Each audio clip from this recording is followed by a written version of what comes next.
Hello friends and welcome to Shashi guidance.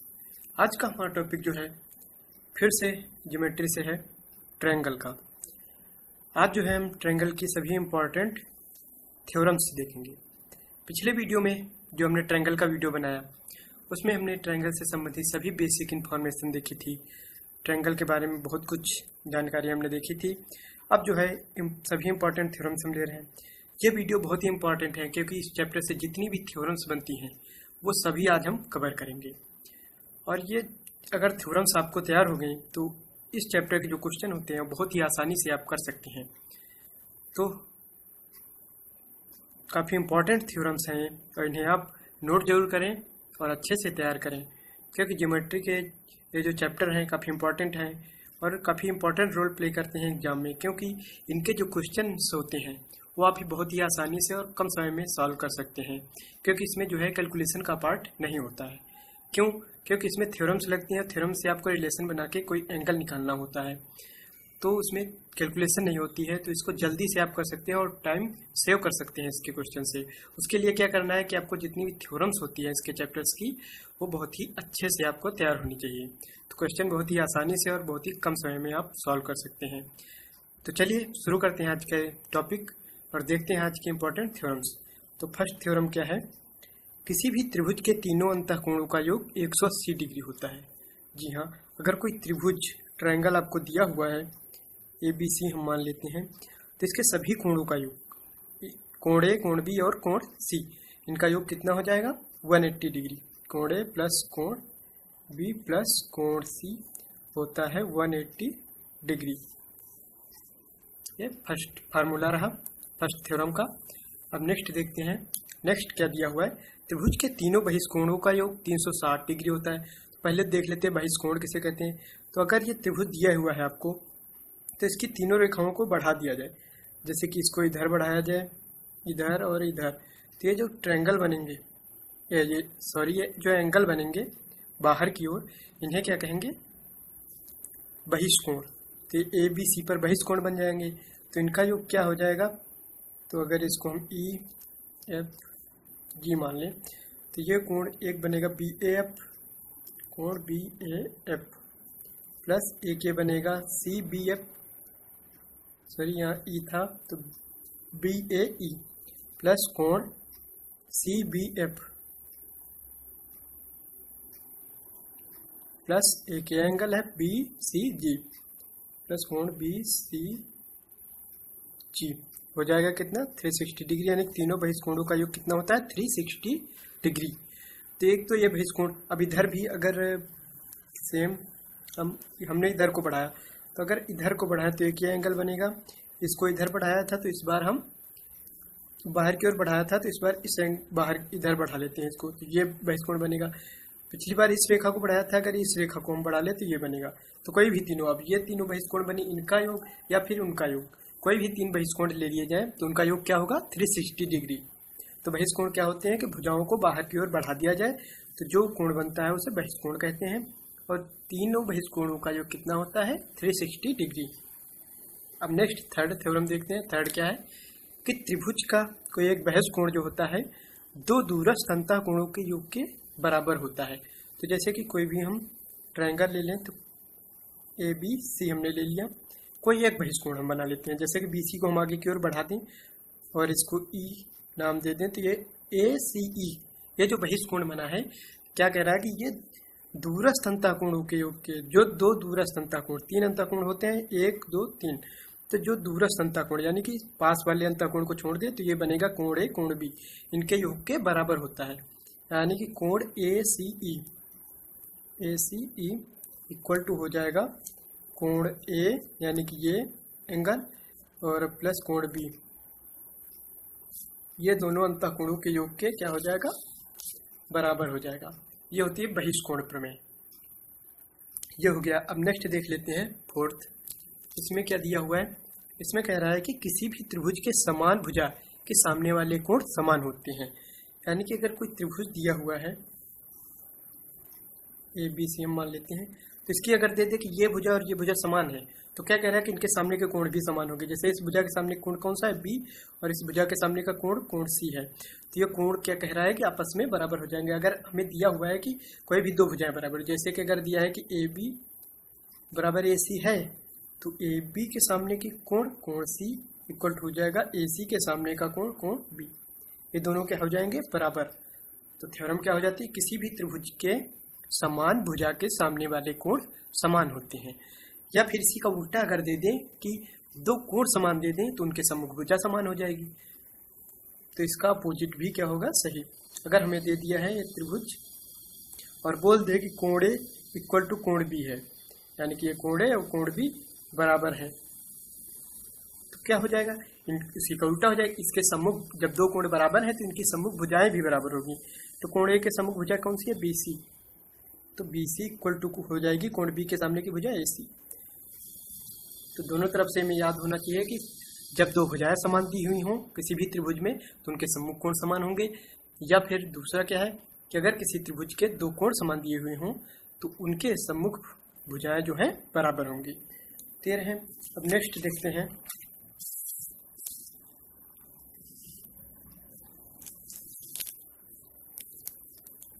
Next देखते हैं 5 number theorem है। थ्योरम दी हुई है, किसी त्रिभुज में बड़े कोण के सामने की भुजा छोटे कोण के सामने की भुजा से बड़ी होती है। यानी कि इसमें यह कहना चाह रहा है कि जो कोण, त्रिभुज में 3 कोण होते हैं, तो जो कोण सबसे बड़ा होगा उसके सामने की भुजा सबसे बड़ी, और जो उससे छोटा तो इसी क्रम में छोटे होते जाएंगे भुजाएं। यानी कि हम मान लेते हैं कोई त्रिभुज ए बी सी, तो इसमें जो कोण सबसे बड़ा होगा, मान लिया कि हमने बी कोण सबसे बड़ा है, यानी कि कोण बी सबसे बड़ा हमने मान लिया, और उससे छोटा मान लिया हमने कोण सी या ए कुछ भी, और उससे कोण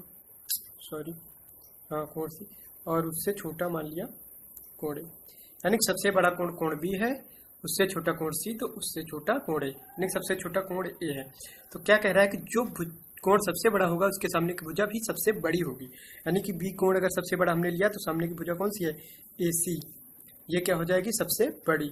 और इससे छोटा कोण कौन सा है, कोण सी, तो सी के सामने की भुजा इससे छोटी हो जाएगी, यानी कि ए बी। और सबसे छोटी भुजा कौन सी हो जाएगी, सबसे छोटे कोण, यानी कि सबसे छोटा कोण अगर ए होगा तो इसके सामने की भुजा बी सी सबसे छोटी हो जाएगी। तो यानी कि भुजाओं का क्रम जो है कोणों के क्रम पे डिपेंड करेगा।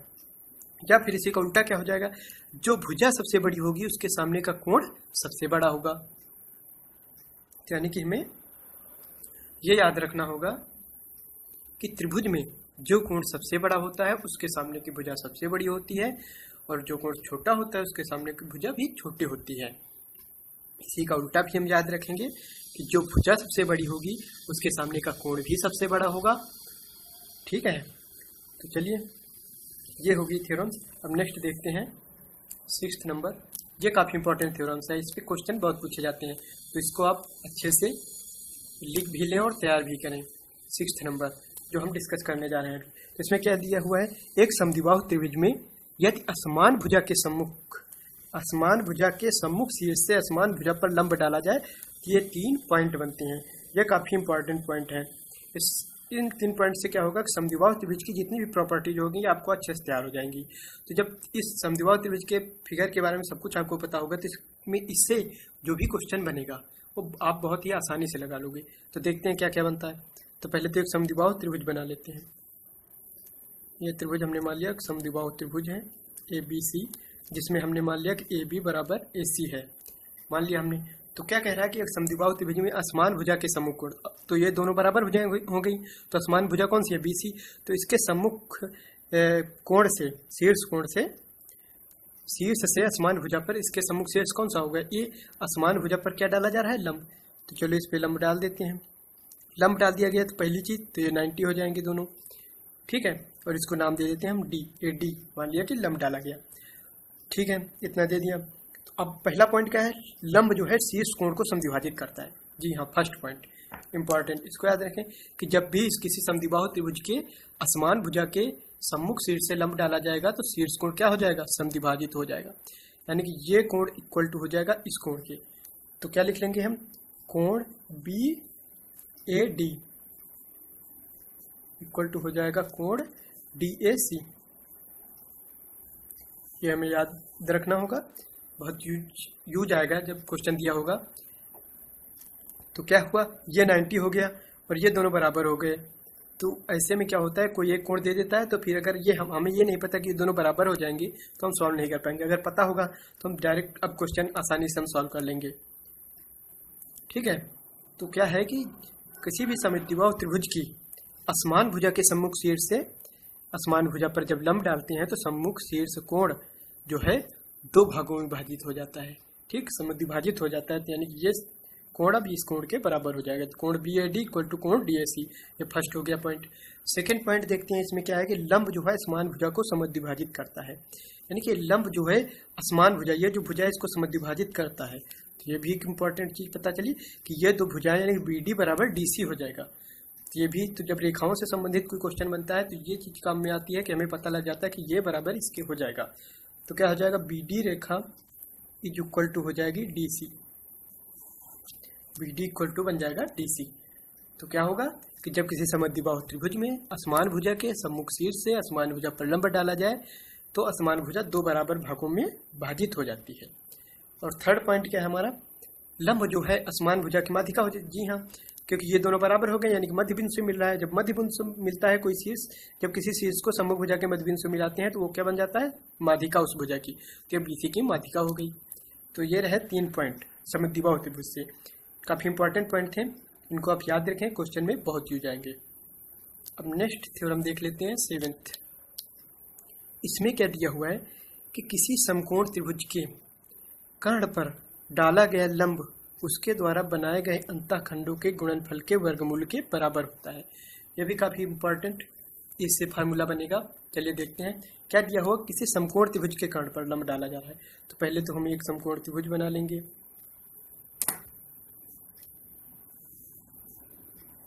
ये हमने समकोण त्रिभुज बना लिया ABC, जिसका हमने कोण भी मान लिया 90 है। अब क्या कह रहे हैं कि कर्ण पर लंब डाला जाए, इस समकोण वाले शीर्ष से कर्ण पर क्या डाल दिया जाए, लंब, यानी कि ये 90 हो जाएगा और ये भी 90 हो जाएगा। ठीक है, तो लंब डाला जाए, डाला गया लंब उसके द्वारा बनाए गए अंतःखंडों के गुणनफल के वर्गमूल के बराबर होता है। तो जब लंब डालेंगे तो इसको हम नाम देते हैं कोई D। ये जो अंतःखंड बनेंगे अब ये इनके गुणनफल के वर्गमूल के बराबर होगा कौन, ये लंब। लंब क्या है, BD। तो BD इक्वल टू क्या हो जाएगा, AD इंटू DC जो दिया हुआ है इसके वर्गमूल के बराबर हो जाएगा, यानी कि बनाए गए अंतःखंडों के गुणनफल के वर्गमूल के बराबर हो जाता है कौन, ये जो लंब डाला जाता है। ये फार्मूला काफी इंपॉर्टेंट है, जब रेखाओं की लंबाई से संबंधित कोई क्वेश्चन बनता है तो ये जो है लंब की लंबाई पूछते हैं, तो ऐसे इसका फार्मूला बन जाएगा।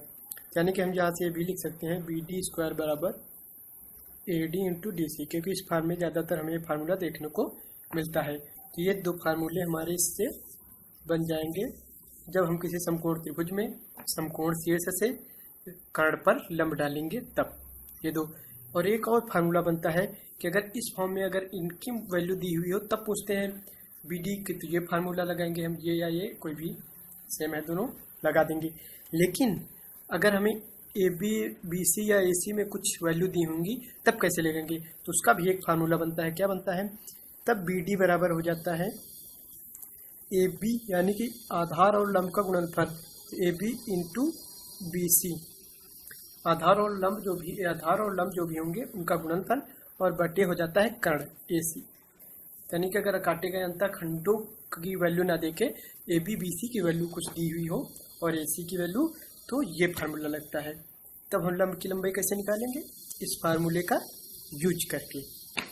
तो यहाँ पे 3 फार्मूले बने हमारे, कब, जबकि किसी समकोण त्रिभुज में समकोण शीर्ष से कर्ण पर लंब डाला जाए तो उस लंब की लंबाई निकालने के लिए ये फार्मूले बनते हैं। काफी इंपॉर्टेंट फार्मूले हैं, नहीं आप जरूर से याद कर लें। अब नेक्स्ट देखते हैं 8th नंबर। इसमें क्या है, इसमें दिया हुआ कि किसी समकोण त्रिभुज के समकोण शीर्ष को कर्ण के मध्य बिंदु से मिलाने पर माध्यिका अर्धकर्ण के बराबर होगी। तो देखते हैं क्या कहना चाहता है। इसमें भी हमें क्या बनाना है, एक समकोण त्रिभुज बनाना है। बना लेते हैं, A B सी। इसका हमने मान लिया कि ये बी कोण समकोण है। अब क्या कह रहा है वो कि किसी समकोण त्रिभुज के समकोण शीर्ष को कर्ण के मध्य बिंदु, ये कर्ण AC है, इसके अगर मध्य बिंदु से मिला दिया जाए, मध्य बिंदु हमने मान लिया कि D है, तो अगर इस समकोण शीर्ष को मध्य बिंदु से मिला दें तो क्या कह रहा है कि मिलाने पर क्या हो जाता है कि माध्यिका, अब ये माध्यिका हो गई AC की, क्योंकि शीर्ष को मध्य बिंदु भुजा के मध्य बिंदु से मिलाया जा रहा है, तो ये BD जो है AC की माध्यिका हो गई। तो माध्यिका बता रहे हैं कि अर्धकर्ण के बराबर होगी, यानी कि अर्धकर्ण कौन सा हो, मध्य बिंदु था या अर्धकर्ण, ये दोनों हो जाएंगे तो इनके बराबर हो जाएगी ये माध्यिका, ये जो मध्य बिंदु से मिलाया गया था। तो इसमें क्या हो जाएगा कि BD इक्वल टू हो जाएगा AD इक्वल टू DC। इसका भी हो जाता है, जब मध्य बिंदु से मिला दे तो क्या हो जाएगा, ये जो अर्धकर्ण बनेंगे यानी कि कर्ण के जो ये आधे पार्ट होंगे ये क्या किसके, इस माध्यिका के बराबर हो जाएंगे। तो थ्योरम क्या थी, जब किसी समकोण त्रिभुज के समकोण शीर्ष के मध्य बिंदु से, समकोण शीर्ष को कर्ण के मध्य बिंदु से मिलाने पर माध्यिका अर्धकर्ण के, ये जो माध्यिका है वो अर्धकर्ण के बराबर हो जाएगी। तो ये बनेगा इसका फार्मूला। ठीक है, तो ये समकोण त्रिभुज से संबंधित थ्योरम्स हो गई। अब नेक्स्ट थ्योरम्स देखेंगे।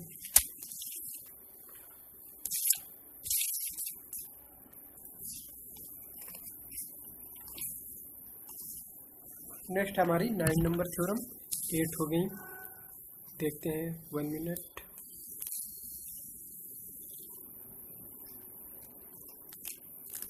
नाइन नंबर थ्योरम क्या है हमारी कि किसी भी त्रिभुज के भुजाओं के मध्य बिंदुओं को मिलाने से बने त्रिभुज का क्षेत्रफल बड़े त्रिभुज का 1/4 होता है, यानी बड़े त्रिभुज के क्षेत्रफल का 1/4 होगा। बड़े त्रिभुज के क्षेत्रफल का 1/4 होता है। तो देख लेते हैं इसमें क्या कह रहा है। कह रहा है कि किसी भी त्रिभुज के भुजाओं के मध्य, तो हमने एक त्रिभुज ले लेंगे,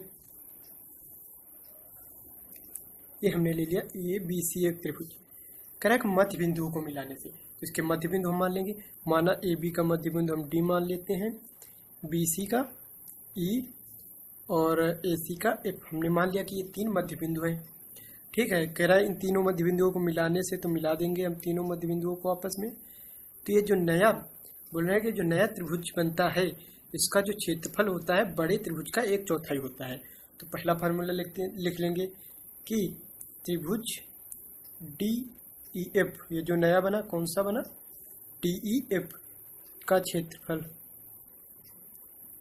इक्वल टू होता है 1/4, यानी कि 1/4 किसका, त्रिभुज, बड़े त्रिभुज यानी कि ABC का क्षेत्रफल। तो ये कह रहा था कि जब हम किसी त्रिभुज की भुजाओं के मध्य बिंदुओं को मिला दें तो बने नए त्रिभुज का क्षेत्रफल बड़े वाले त्रिभुज के क्षेत्रफल का 1/4 होता है। तो वही हमने लिख लिया, त्रिभुज DEF का क्षेत्रफल बराबर 1/4 त्रिभुज ABC का क्षेत्रफल। इस फार्मूले को आप याद रख कर लें। ठीक है, और दूसरी कंडीशन क्या बनती है कि ये जो 4 छोटे त्रिभुज बनते हैं इनका क्षेत्रफल जो है आपस में बराबर हो जाते हैं, यानी कि चारों जो छोटे त्रिभुज बनेंगे ये बराबर हो जाते हैं, इक्वल हो जाते हैं। तो यानी क्या हो जाएगा, त्रिभुज पहला क्या बनेगा, ADE, चारों को लिख लेते हैं, ADF ले लेते हैं, ADF का क्षेत्रफल इक्वल टू किसका हो जाएगा, दूसरा कौन बन रहा है, DBE, त्रिभुज DBE का क्षेत्रफल इक्वल टू हो जाएगा, तीसरा हम DEF ले लें, त्रिभुज DEF का क्षेत्रफल इक्वल टू हो जाएगा, ये चौथा बनेगा EFC, त्रिभुज EFC का क्षेत्रफल। तो दो कंडीशन बनेंगी यहाँ। एक तो जो नया छोटा त्रिभुज बनेगा, छोटा ये क्या, चारों में से कोई भी एक, जो भी छोटे त्रिभुज बन रहे हैं चारों, इन सब की वैल्यू क्या होगी, 1/4 त्रिभुज ABC का क्षेत्रफल, यानी बड़े क्षेत्रफल का 1/4 होगा इन चारों में से किसी एक की वैल्यू। और इन चारों की वैल्यू आपस में क्या होती है, यानी कि इन चारों का क्षेत्रफल आपस में क्या होता है, बराबर। ये 2 फार्मूले इससे बनते हैं, तो इनको आप तैयार कर लीजिए, 2 फार्मूले आपको याद होने चाहिए। अब नेक्स्ट थ्योरम हम देख लेते हैं। नेक्स्ट थ्योरम क्या है कि किसी त्रिभुज के 2 भुजाओं के मध्य बिंदुओं को मिलाने वाली रेखा तीसरी भुजा के समांतर तथा आधी होती है। तो बना लेते हैं कोई त्रिभुज। क्या दिया हुआ है, किसी त्रिभुज के दो भुजाओं के मध्य बिंदु, अभी ए बी सी त्रिभुज ले लिया, कोई दो भुजाएं ले लेते हैं, ए बी ए सी ले लेते हैं, इनके मध्य बिंदु हम मान लेंगे डी, ए बी का डी और ए सी का ई, दो मध्य बिंदु मान लिए। कह रहा है कि मध्य बिंदुओं को मिलाने वाली रेखा, यानी कि जब डी ई को मिला दे, डी रेखा जो होगी तीसरी भुजा के समांतर आधी होगी। यानी तीसरी भुजा क्या है, बी सी, तो इसके समांतर हो जाएगी और क्या हो जाएगी, इसकी आधी। तो पहली कंडीशन क्या बनेगी कि डी ई समांतर बी सी, तो डी ई समांतर बी सी बन जाएगा। दूसरी कंडीशन क्या बनेगी कि डी ई जो है आधी हो जाएगी, यानी कि 1/2 बी सी। दो कंडीशन बनेंगी, ठीक है। यहाँ क्या दिया हुआ था कि किसी त्रिभुज के दो भुजाओं के मध्य बिंदुओं को मिलाने से, त्रिभुज ले लिया हमने, दो भुजाएं ए बी और ए सी के मध्य बिंदु डी और ई ले लें, तो डी ई को मिलाने से जो रेखा डी ई बनती है, ये सब तीसरी भुजा के समांतर और आधी होगी। यानी डी ई जो है बी सी के समांतर और बी सी की आधी इसकी वैल्यू होगी, ठीक है। तो ये रहा 10 नंबर थ्योरम्स। अब नेक्स्ट देखते हैं 11th। इसमें क्या दिया हुआ है कि यदि किसी त्रिभुज में किसी रेखा के समांतर एक रेखा खींच दी जाए तो क्या बनता है, देख लेते हैं। पहले फिगर बना लें। हमने एक त्रिभुज ले लिया ए बी सी। अब कह रहा है कि किसी भी एक रेखा का समांतर ले लें। अगर बी सी के हम समांतर कहीं भी ले लें, इस बार जरूरी नहीं है कि मध्य से, तो इस बार कहीं भी हम मान लेते हैं कि यहाँ ये एक समांतर रेखा है, इसको डी दे दिया, तो क्या होता है, तो देखिए ये बड़ा त्रिभुज और ये छोटा त्रिभुज, यानी बड़ा कौन सा, ए बी सी, और छोटा ए डी ई, ये दोनों बन जाएंगे समरूप त्रिभुज। कैसे, कोण है तो दोनों में कॉमन है तो इक्वल ही होगा। अब ये कोण इस कोण के बराबर हो जाएगा, कैसे देखते हैं। देखिए ये दोनों समांतर रेखाएं हमने खींची, और ये ए बी रेखा, ये जो तिरछी रेखा आ रही क्या है, तिर्यक प्रतिच्छेदी रेखा है। तो ये कोण कौन से कोण बन जाएंगे, संगत कोण बन जाएंगे। और संगत कोण क्या होते हैं, बराबर होते हैं। ये थ्योरम्स हमने रेखा और कोण के पहला जो वीडियो हमने थ्योरम्स ली थी उसमें देखा था, ये संगत कोण होते हैं। ये क्या हो जाएंगे, इक्वल। इसी तरह इधर भी ये समांतर रेखाएं हैं और ये एक तिर्यक छेदी रेखा है, तो ये कोण जो है क्या बन जाएंगे, संगत कोण, और ये क्या हो जाएंगे, बराबर। ये कोण इक्वल टू हो जाएगा इस कोण के, कोण है दोनों में कॉमन है तो बराबर ही होगा, और ये कोण इसके बराबर हो जाएंगे। यानी क्या हुआ, बड़े वाले त्रिभुज और छोटे वाले त्रिभुज के तीनों कोण जब बराबर हो गए तो कैसे त्रिभुज बन जाएंगे, ये दोनों बन जाएंगे समरूप त्रिभुज। तो जब समरूप त्रिभुज बन गए तो समरूप त्रिभुज की सारी प्रॉपर्टी जिसमें फॉलो करेंगी, जो कि हमने पिछले वीडियो में देखा था कि इनकी संगत भुजाओं के अनुपात बराबर होंगे, इनके शीर्ष लंब के अनुपात बराबर होंगे, और इसके परिमाप का अनुपात भी भुजाओं के अनुपात के बराबर होगा, और जो क्षेत्रफल का अनुपात होगा वो भुजाओं के वर्ग के अनुपात के बराबर होगा। ये सारे जो पॉइंट थे समरूप त्रिभुज के, वो सारे फॉलो करेंगे यहाँ इन दो त्रिभुजों में, यानी कि ए डी ई और ए बी सी। इससे ज़्यादातर भुजाओं का अनुपात पूछा जाता है। तो क्या बन जाएगा, अगर हम ए डी लें छोटे त्रिभुज की, तो बड़े त्रिभुज की संगत भुजा क्या लेनी पड़ेगी, ए डी किस कोण के बराबर है, इस किस कोण के सम्मुख है, ये ई कोण जो बन रहा है इसके सम्मुख है। तो इसके बराबर कोण कौन सा है बड़े त्रिभुज में, ये, तो इसके सम्मुख कोण भुजा कौन सी बन जाएगी, ए बी। तो A D upon A B हो जाएगा इक्वल टू, दूसरी कोई भुजा लें ए ई, अगर लें तो ए ई हो जाएगा, और बट्टे क्या हो जाएगा, ए किस कोण के सम्मुख भुजा है, डी, तो डी के इक्वल बड़े त्रिभुज में कौन सी है, बी, तो बी के सम्मुख भुजा कौन सी हो जाएगी, ए सी बड़े त्रिभुज में, तो ए सी ये अनुपात, और इक्वल टू तीसरी भुजा कौन सी है छोटे त्रिभुज में, डी, तो डी ई अपन डी कोणे के सम्मुख है छोटे त्रिभुज में, तो बड़े त्रिभुज में कौन सी हो जाएगी, बी सी। तो ये बन जाएगा ऐसे त्रिभुजों का अनुपात, इन समरूप त्रिभुजों के भुजाओं का अनुपात ऐसे बनता है, जो कि समरूप त्रिभुज के हमने पिछले में देखे। इसी तरह क्षेत्रफल का क्या हो जाएगा कि दोनों के क्षेत्रफलों का अनुपात क्या हो जाएगा, इनकी भुजाओं के वर्गों, संगत भुजाओं के वर्गों के अनुपात के बराबर। तो अगर हमसे पूछ लें त्रिभुज ए डी ई, त्रिभुज ए डी ई छोटा त्रिभुज ले लें का क्षेत्रफल और बड़े त्रिभुज का क्षेत्रफल, त्रिभुज ए बी सी का क्षेत्रफल, अगर हमसे इनका अनुपात पूछेगा तो इनकी भुजाएं दी हुई होंगी। तो कोई भी भुजा संगत ले लेते, संगत भुजाओं के वर्ग के अनुपात के बराबर।